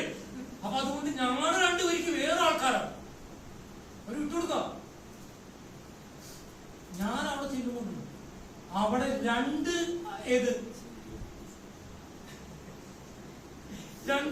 പെന്തിക്കോസ്ത് കൂട്ടായ്മകളാ ഇത് പാസ്റ്റർമാർക്ക്. നമുക്കിത് അറിയൂ. ഞാനെല്ലാവരും ഫോൺ നമ്പർ നോക്കി വിളിച്ചു. ഒരാൾ വന്നു കഴിഞ്ഞപ്പോ 2 പേരെ പോയി. ഒരു മീറ്റിംഗ് വെച്ചപ്പോ ഇത്ര പേര് നമ്മൾ പഴംപൊരി എടുത്തിട്ട് ചായ റെഡിയാക്കിയിട്ടുണ്ട്. എന്തൊരു സംഭവം. അവര് ഇവരുടെ എതിർപ്പ് വെച്ചാൽ ഇങ്ങനെ ഇങ്ങനെ സ്വർഗത്തിലോ ചിന്തിച്ചു. അവരുണ്ടെങ്കിൽ ഞങ്ങളുണ്ടാവില്ല, ഞങ്ങളുണ്ടെങ്കിൽ അവരുണ്ടാവില്ല. ഇവിടെ നമ്മൾ സംഭവം നിങ്ങൾ ചെന്ന് അന്വേഷിക്കും. ഞാൻ പറഞ്ഞു നോണെങ്കിൽ നിങ്ങൾ ചെന്ന് അന്വേഷിക്കാനോ. ഓരോന്നിന്റെയും പ്രസിഡന്റിന്റെയും സെക്രട്ടറിന്റെയും എല്ലാവരും പരസ്യവും നടത്തുന്നുണ്ട്. എല്ലാവരും അടിപൊളി ആരാധന നടത്തുന്നുണ്ട്, അടിപൊളി ടെലികോൺഫറൻസ് ഒക്കെ ഉണ്ട്. ഇവർ തമ്മിൽ ഇതൊരു സംഭവം. ഇനി ഞാൻ പറഞ്ഞ തെറ്റാണെങ്കിൽ നിങ്ങൾക്കൊന്ന് ചെന്ന് അന്വേഷിച്ച്, ഞാൻ പറഞ്ഞ തെറ്റാണെങ്കിൽ ഞാൻ ക്ഷമ ചോദിക്കേണ്ടി വരും. അതിന്റെ കാര്യം നമുക്ക് ഇവിടെയാണ് നമ്മുടെ കർത്താവ് പറഞ്ഞ കാര്യം. അവിടെ നല്ല അംശം, എന്തിനു നല്ല അംശം. ദൈവവചനത്തിൽ ഐക്യത്തിന് വേണ്ടി എന്തു പറഞ്ഞോ അത് നമ്മുടെ ജീവിതത്തിൽ വന്നാൽ ഐക്യമുണ്ട്. അല്ലാതെ നമ്മൾ അതിനപ്പുറമുള്ള എന്ത് 1 മണിക്കൂർ പ്രസംഗം 1/2 മണിക്കൂർ സമയം കൊണ്ട് ശ്വാസം മുട്ടി പറഞ്ഞ് കൈയടിച്ചുകൊണ്ട് കാര്യം നടക്കില്ല. ഉള്ള കാര്യം ഞാൻ തുറന്നു പറയും. കാരണം എന്റെ ജീവിതത്തിൽ ഞാൻ അനുഭവം കൊണ്ട് പറയുന്നു. ഇവിടെ ഒരു വലിയ വിടുതൽ ഞാൻ ആലോചിക്കാം. പല ഇവിടെയൊക്കെ സ്വന്തം വീടായിട്ടൊക്കെ ഉള്ളവർക്ക് വളരെ ചുരുക്കം പേരുണ്ട്. മറ്റുള്ളവർക്ക് ദൂരസ്ഥലത്ത് നിന്ന് വന്നിട്ട് ഈ കൊരട്ടി പ്രദേശത്ത് അവര് മിഷണറിമാരായിട്ട് നിൽക്കുക. മിഷണറി എന്ന പദത്തിന്റെ പദം എങ്ങനെ വന്നത് അറിയില്ലറിയൂ. അവർ സ്വന്തം വീട് ഉപേക്ഷിച്ച് സിയോനിൽ സ്വർഗ സിയോനിലേക്ക് കുറെ പേരെ കൊണ്ടുപോകാൻ വേണ്ടി താൽക്കാലികമായി ബന്ധപ്പെട്ടത്. അങ്ങനെ മിഷണറി എന്ന വാക്കുണ്ട്. മിസ് എന്തോ പറയുക, സിയോ എന്നൊക്കെ പറഞ്ഞ ഒരു പദമാണ്. അതിന്റെ മിഷണറി പദമാണ്. അതിന്റെ അർത്ഥം കേട്ടപ്പോൾ എനിക്ക് അത്ഭുതപ്പെട്ടു. ഭരണവാസത്തിന്റെ അത്ഭുതക്കാരൻ, ജോയ് പാസ്റ്റർ എടുത്തുകാരൻ, സാ പാസ്റ്റർ എടുത്തുകാരൻ, സേവരേറ്റർ എടുത്തുകാരൻ, ഞാൻ എടുത്തുകാരൻ, ജേക്കബ് ജോൺ പാസ്റ്റർ എടുത്തുകാരന, കുഞ്ഞുമൊയ്തിനെ എടുത്തുകാരന, കുഞ്ഞുമൊയ്തീൻ പാസ്റ്റർ, ഓരോ പാസ്റ്റർമാരെയും എടുത്തുകാരാ. എന്തിനു വേണ്ടി കുറയ്ക്കുവാനാണ്? എന്തിനീ ദേശത്ത് വന്നേക്കണം? അവരുടെ ജോലിക്കാരായിട്ട് നമ്മളെങ്ങനെ വേണ്ടി വന്നോ? വാടക കൊടുക്കാൻ ബുദ്ധിമുട്ടുള്ളവരാ. ഞാൻ കഴിഞ്ഞ ദിവസം ദേവാസം തോന്നുന്നു. ഈ BBSന്റെ കാര്യങ്ങൾക്ക് ഈ പൈസയൊക്കെ ആവശ്യമുണ്ടല്ലോ. അപ്പോ ഞാൻ ആള് പറഞ്ഞു, അതായത് ഇവിടെയുള്ള പാസ്റ്റർമാർക്ക് നേരെ വാടക കൊടുക്കാൻ പൈസ, മനസ്സിലായോ? വാടക കൊടുക്കാൻ പൈസ. ഇവിടെയുള്ള വിശ്വാസികൾ വേണ്ട വിധത്തിൽ കൊടുക്കണമെങ്കിൽ വാടകയ്ക്ക് കൊടുക്കാൻ പറ്റും. നമ്മുടെ ചുറ്റും എത്ര പേരുണ്ട്? 10-45 ലക്ഷം പേരില്ലേ ഹിന്ദിക്കാര്? അവരെ മധ്യത്തിൽ പ്രവർത്തിച്ചൂടെ? ദൈവം പ്രവർത്തിക്കില്ലേ? സ്തോത്രം. ഞാൻ ഓർമ്മിപ്പിച്ച് പറയാൻ ആഗ്രഹിക്കുന്നു. ഹല്ലേലൂയ. അതുകൊണ്ട് കൊടുക്കുന്ന കാര്യത്തിലും എൻകറേജ് ചെയ്യുന്ന കാര്യത്തിലും നമ്മൾ തയ്യാറാണ്. ഈ പുറത്തുള്ള ഒരാളുടെ എൻകറേജ്മെന്റ് നമുക്ക് കിട്ടുക. അതുകൊണ്ട് നിങ്ങൾ പിശുക്കരാവരുത്. ഐക്യം വേണോ? പിശുക്കരാക്കി കാശ് കൊടുക്കുന്ന കാര്യത്തിൽ മാത്രമല്ല, ഒരാൾ ചെയ്ത് ശുശ്രൂഷ എന്ത് ചെയ്യണം? എൻകറേജ് ചെയ്യണം. ഇനി എനിക്ക് ജീവിക്കണ്ട എന്ന് പറഞ്ഞ ഏലിയാവിനെ എൻകറേജ് ചെയ്യാൻ ആരും ഉണ്ടായിരുന്നില്ല. അവസാനം ആരെ വിട്ടു? ഒരു ദൂരെ വിട്ടു. പിന്നെ എന്നിട്ട് സമയം കഴിഞ്ഞിട്ടില്ല, ഒരു ശുശ്രൂഷയൊക്കെ ചെയ്യാനുണ്ട്. അപ്പം വെച്ചു കൊടുത്തു, വെള്ളം വെച്ചു കൊടുത്ത് കാര്യങ്ങളൊക്കെ ചെയ്ത് കൊടുക്കുന്ന എൻകറേജ് ചെയ്തു. ദൂതനെ വിളിപ്പിക്കണം. ദൂതനെ വിളിപ്പിക്കണം ദൈവത്തിന്. ഞാനും നിങ്ങൾക്കും ചെയ്യാൻ പറ്റുമോ? എൻകറേജ് ചെയ്യാൻ പറ്റുമോ? നിങ്ങൾ ചിന്തിക്കുന്ന പകരം പൊളിക്കാൻ പറ്റും, പണിയാൻ പറ്റില്ല. പണിയാൻ തയ്യാറാണോ? ജെറമ്യ പ്രവാചകനോട് പറഞ്ഞു, ജെറമ്യ പ്രവാചകനോട് പറഞ്ഞു, ചിലതിനെ പൊടിക്കാനും ചിലതിനെ പണിയാനും ഞാൻ നിന്നെ ആക്കി. നമ്മൾ ചില പിശാചിന്റെ കൂട്ടങ്ങളെ നമ്മൾ എന്ത് ചെയ്യണം? പൊളിക്കണം. പകരം നാം ചിലതിന് എന്ത് ചെയ്യണം? പണിയണം. ആരെയൊക്കെ പണിയണം? കെട്ടണോ പണിയുള്ളത്? ജീവനുള്ള കല്ലുകളെ പണിയണം. അങ്ങനെയാണ് ഞാൻ അയച്ചുകൊണ്ടത്. ഞാൻ വാക്കുകൾ പ്രസംഗിക്കും. ഞാൻ ഇന്നലെ വളരെ ക്ഷീണിതനായിരുന്നു. എങ്കിലും ഈ ഏൽപ്പിച്ച ഉത്തരവാദിത്തം ആലോചിച്ച് കഴിഞ്ഞപ്പോൾ എനിക്ക് രാത്രി ഉറക്കം കിട്ടിയില്ല. ഞാൻ ജോയ്സിനോട് പറഞ്ഞിരുന്നു, ഇവിടെ പ്രസംഗം കഴിഞ്ഞിട്ട് വന്നിട്ട് ഞാൻ നന്നായിട്ട് ഉറങ്ങണമെന്ന് പറഞ്ഞു. Praise the Lord. കാരണം ഇന്നലെ ഫുൾ ഡേ കഴിഞ്ഞ 3 ദിവസം ഞാൻ പാലക്കാട് കുറെ വെയിൽ കൊണ്ട് കുറെ കാര്യങ്ങൾ ഞാൻ പറഞ്ഞു. ഈ കൂട്ടായ്മ മാത്രമല്ല, ചാലക്കുടിയിലൊരു ഐക്യ കൂട്ടായ്മ ഉണ്ടെങ്കിൽ, അങ്കമാലിയിൽ ഐക്യ കൂട്ടായ്മ ഉണ്ടെങ്കിൽ, അവിടെ നല്ല സ്നേഹത്തിൽ ഈ വചനപ്രകാരമുള്ള ഐക്യ കൂട്ടായ്മ ഉണ്ടാകുന്നവരെ ഒറ്റ കൂട്ടായ്മയും ഒന്ന് സ്ഥലം. കാരണം ഞാനൊരു കോൺഫിഡൻസിൽ പറയണത്, ഒരട്ടി കൂട്ടായ്മയിലെ അംഗങ്ങൾ ഹല്ലേലൂയ മറ്റുള്ളവർ ശ്രേഷ്ഠന്മാരെണ്ണി ഹല്ലേലൂയ ഈ പറഞ്ഞ 7 ഗുണങ്ങളോടുകൂടി മുന്നോട്ട് പോകുന്നവരാണെങ്കിൽ മറ്റുള്ളവരുടെ ഒരു ട്രെയിനിങ് കൂട്ടായ്മയാവും ഒരട്ടിയുടെ കൂട്ടായ്മ. ഇത്രയും വാക്കുകൾ എനിക്ക് പറയാനുള്ളൂ. ഞാൻ പറഞ്ഞതിൽ എന്തെങ്കിലും പ്രയാസം ഉണ്ടായില്ലെങ്കിൽ ക്ഷമിക്കണം. ദൈവത്തിന്റെ ആത്മാവിനോട് പറഞ്ഞത് പ്രയോജനമുള്ളത് ഞാൻ പറഞ്ഞു. ദൈവനാമം മഹത്വപ്പെടുമാറാകട്ടെ. ഇന്നൊരു അവസരം എനിക്ക് ലഭിച്ചത് ഓർത്ത് കൊച്ചുകുട്ടികളുടെ ഭാരമായിരുന്നു. പ്രത്യേകിച്ച് ഇവിടെ അയക്കുന്ന ഈ കർത്താവിന്റെ ദാസനോട് നന്ദി പറയുന്നു. ദൈവനാമം